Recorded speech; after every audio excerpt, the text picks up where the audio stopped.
فوج اور سویلین حکومت کو لڑانا چاہتے؟ معاملہ کیا ہے عارف آخرکار؟ نظامی صاحب تو یاد ہونا چاہیے کہ 3 مئی 2011 کو یہ وہ وقت ہے جب آپ کو یاد ہوگا کہ میں امریکہ کے ہر ٹیلی ویژن چینل پر جا کر پاکستان کے دفاع کر رہا تھا.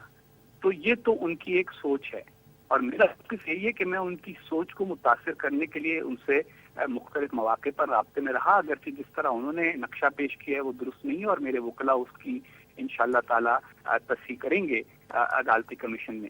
لیکن جہاں تک موٹیو کا معاملہ ہے، مجھے موٹیو میں جانے کی ضرورت نہیں ہے. میرا تو شکوہ ان سے نہیں اپنوں سے ہے. مجھ پر ایک الزام لگایا گیا. اصولی بات یہ تھی کہ پہلے میرا موقف جانا جاتا، پھر تحقیقات ہوتی، پھر کوئی کارروائی ہوتی. یہاں پہلے سے ہی رائے بنا لی گئی. آپ جانتے ہیں کہ ایک اخباری گروپ نے ان کے جاری کردہ بی بی ایم میسج اس طرح سے شائع کیے جیسے وہ کوئی آیات قرآنی ہو، اور اس کے بعد پھر خود ہماری جو ریاستی مشینری ہے اس کے کچھ افراد ان سے ایک ملاقات کے بعد اتنے متاثر ہو گئے کہ ان کی تاریخ بھول گئے اور میرے اوپر الزام کو انہوں نے عملاً ایسے تسلیم کر لیا جیسے ثابت ہو گیا، اور ساتھ ہی یہ بھی کہا کہ انکوائری بھی ہونی چاہیے. اصولی طور پہ انکوائری پہلے اور الزام بعد میں طے ہونا تو چاہیے. حقانی صاحب یہ بتائیے، کارروائی حقانی صاحب یہ آپ سمجھتے ہیں کہ پہلے ہی آپ کے خلاف ہوگی؟ مثلا یہ کہا جا رہا ہے کہ آپ کا پاسپورٹ لے لیا گیا، آپ کی ای سی ایل پہ تو آپ ہیں ہی، تو آپ یہ سمجھتے ہیں کہ اس سے پہلے کہ الزام ثابت ہو گیا you have been declared guilty as charge? دیکھیں میرے ساتھ کوئی فزیکل زیادتی تو نہیں ہوئی، نہ مجھے کسی نے انٹروگیٹ کیا، نہ مجھ سے کوئی چیز چھینی چھانی گئی. مگر یہ بات ضرور ہے کہ جس دن میں پاکستان پہنچا ہوں اس دن آپ کو پتا ہے کہ کراچی کے بازار میں سٹہ کھیلا جا رہا تھا کہ حسین حقانی پاکستان آئے گا کہ نہیں آئے گا. یہ وہ فضا ہے جو میرے خلاف پیدا کی گئی. میں نے 3.5 سال پاکستان کی اپنی صلاحیتوں کے مطابق بہت نمائندگی کی، مؤثر نمائندگی کی. اگر آپ امریکنوں سے پوچھیں تو وہ سمجھتے ہیں کہ میں نے پاکستان کا مقدمہ بہت اچھی طرح سے لڑا. پاکستان میں لوگوں کو بعض اوقات اندازہ نہیں ہوتا کہ دوسرے ممالک میں ہمارے بارے میں کیا سوچا جا رہا ہے. امریکہ میں ہمارے بارے میں جس قسم کی منفی رائے تھی، اس کے تناظر میں میں نے اسامہ بن لادن کے واقعے کے بعد اور اس سے پہلے بھی پاکستان کا مقدمہ اچھی طرح سے لڑا. ایسی صورت میں اگر کوئی ایک فرد، اور اب تک دیکھیے ایک فرد کے الزام کے سوا اب تک کوئی ثبوت نہیں ہے، یہ ساری کی ساری جو بحثیں ڈال دی گئی ہیں یہ ایسے ظاہر کیا جا رہا ہے جیسے ڈیٹا آ جائے گا تو کوئی ایک دم سے عالم نشرہ سب کچھ ہو جائے گی. ایسی بات نہیں ہے. مختصر سی بات یہی ہے کہ یہ ایک فرد کا الزام ہے، اور یہ ایک ایسے فرد کا الزام ہے جس نے ہمارے چیف جسٹس، ہمارے صدر مملکت، ہمارے عسکری اور انٹیلیجنس اداروں سب کے بارے میں ماضی میں کوئی نہ کوئی الزام اچھا حقانی صاحب یہ بتائیے کہ عارف صاحب نے آپ سے پوچھا، پاسپورٹ کے حوالے سے پوچھا، آپ کو ایگزٹ کنٹرول لسٹ پہ ڈالنے والی بات ہوئی، لیکن میرا سوال یہ ہے کہ جرم ثابت ہونے سے پہلے یا معصومیت ثابت ہونے سے پہلے آپ نے پھر استعفیٰ کیوں دیا؟ دیکھیے استعفے کا معاملہ سمپل سا ہے، اور یہ بات مجھے سمجھ میں نہیں آتی کہ لوگوں کو سمجھ میں کیوں نہیں آ رہی. ایک سفیر کے لیے مؤثر ہونے کے لیے ضروری ہے کہ وہ جس ملک کی نمائندگی کر رہا ہو اس ملک میں لوگوں کا اس پر اعتماد ہو. اب میں جب تک سفیر تھا پاکستان میں میڈیا میں ادھر ادھر کبھی کبھار مجھ پر تنقید آتی تھی، لیکن جب یہ اسکینڈل شروع ہوا تو اس کے بعد اور جب میرا نام لے دیا گیا اس کے اندر، جب تک میرا نام نہیں لیا گیا میں سفارت کرتا رہا. اچھا were you forced to resign اور آپ نے والنٹیئر کیا؟ میں عرض کر رہا ہوں نا 16 نومبر کو بھی میں نے جا کے امریکی کانگریس مینوں سے ملاقاتیں کی اور اس کی رپورٹ یہاں دفتر خارجہ کو بھیجی جیسے کہ میری روایت تھی.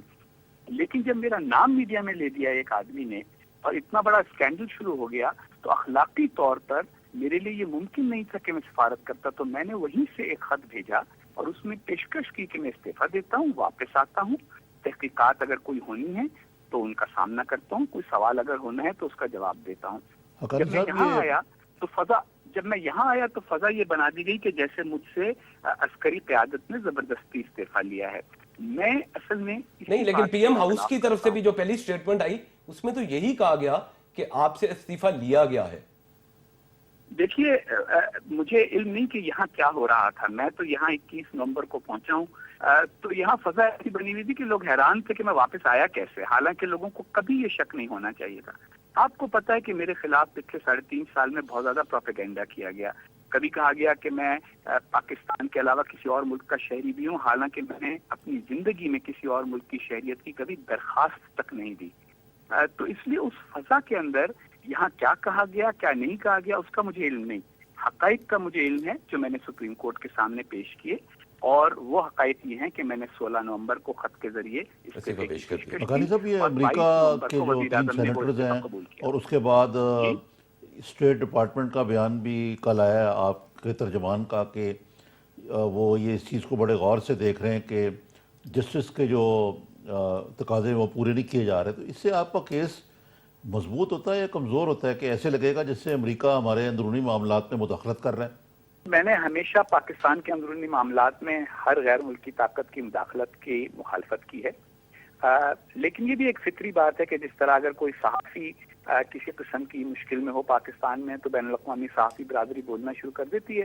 اسی طرح میں نے 3.5 سال امریکہ میں سفارت کی ہے, اس سے پہلے میں وہاں پروفیسر کے طور پہ رہا ہوں. تو امریکہ میں بہت سارے ایسے لوگ ہیں جو میرے خیر خواہ ہیں, اگر وہ اس بارے میں کچھ کہیں تو میرا یہ خیال ہے کہ اس کو ان کی انسانی ہمدردی سمجھنا چاہیے. اس کا کوئی تعلق میری ذات سے نہیں ہے, نہ میں نے کسی سے یہ کہا ہے کہ وہ میرے حق میں کوئی بیان بازی کریں.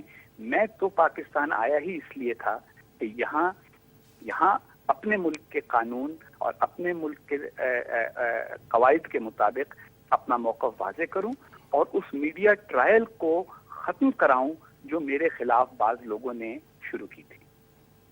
اچھا حقانی صاحب, بہت سے خدشات کا اظہار کیا جا رہا ہے, کچھ آپ کی طرف سے, کچھ آسماں جہانگیر صاحبہ کی طرف سے. آپ کا یہ کہنا ہے کہ آپ کی جان کو خطرہ ہو سکتا ہے, شاید آپ کا حشر وہ ہو جو سلمان تاثیر صاحب کا ہوا.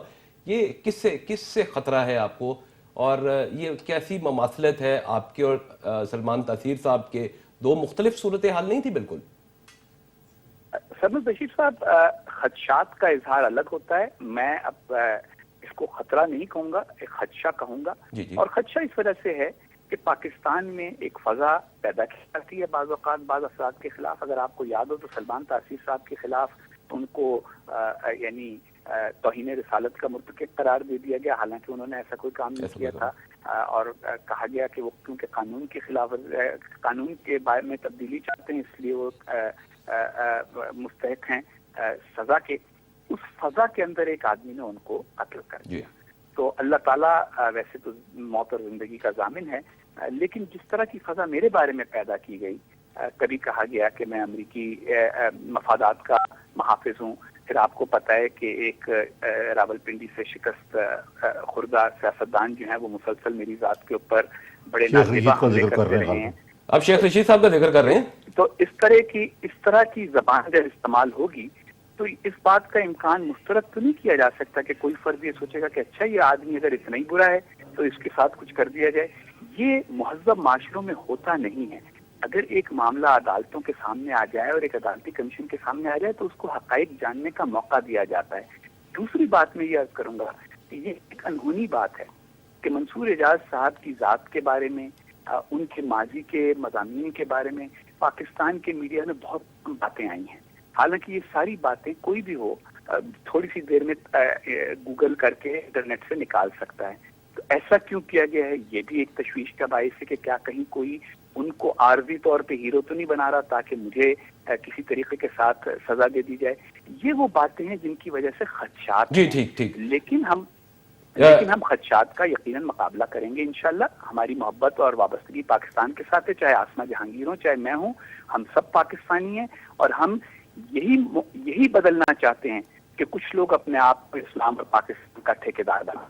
غنی صاحب بس آخری سوال, ذرا اگر آپ برا نہ محسوس کریں, یہ اس قسم کی افواہیں آپ کے کسی دباؤ کے تحت اپروور بننے کی, اس میں مطلب آپ اس کو کیسے لیتے ہیں, کیا کہیں گے اس کے بارے میں؟